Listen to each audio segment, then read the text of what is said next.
નમસ્કાર, સંદેશ ન્યૂઝના digital platform સાથે હું માલવી. નાસાની અવકાશ યાત્રી સુનિતા વિલિયમ્સ અને બેરી બુચ વિલ્મોર 19 અને 20 માર્ચે પૃથ્વી પર પરત આવી શકે છે. આ બંને આશરે 8 મહિના ISSમાં રહ્યા, કારણ કે ટેકનિકલ પ્રોબ્લેમ્સ અને મિશનના રીશેડ્યુલિંગને કારણે તેમનું પરત આવવામાં લેટ થઈ રહ્યું હતું. હવે આ સમયગાળા દરમિયાન તેમના ઝડપી વજન ઘટાડવાના ચિંતાજનક અહેવાલો પણ સામે આવ્યા. અંતરિક્ષ યાત્રીઓના વળતર એમના એક્સપિરિયન્સ અને મિશનની જવાબદારીઓ ઉપર નિર્ભર કરતું હોય છે.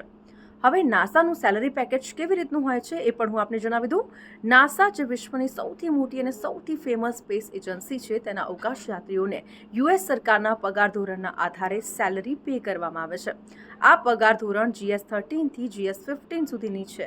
મીડિયા રિપોર્ટ્સ અનુસાર સુનિતા વિલિયમ્સ સામાન્ય રીતે G15 કેટેગરીમાં આવે છે અને નાસાના રેકોર્ડ મુજબ જો વાત કરીએ તો તેનો અંદાજિત વાર્ષિક પગાર $1,52,258 છે, એટલે કે $1.26 કરોડ રૂપિયા.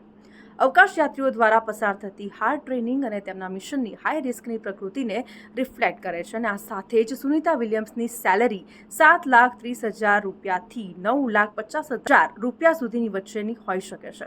સેલરીની સાથે સાથે નાસાના કર્મચારીઓની ઘણી ફેસિલિટીઝ પણ પ્રોવાઈડ કરવામાં આવે છે. હવે નાસાના કર્મચારીઓને house rent allowance, car loan જેવી ફેસિલિટીઝ પણ મળે છે. સુનિતા વિલિયમ્સ જેવા અંતરિક્ષ યાત્રીઓને નાસા તરફથી હેલ્થ ઇન્સ્યોરન્સ પણ મળે છે. તો આવા જ ઇન્ફોર્મેટિવ વિડીયોઝ જોવા માટે સંદેશ ન્યૂઝના ડિજિટલ પ્લેટફોર્મ સાથે જોડાયેલા રહો.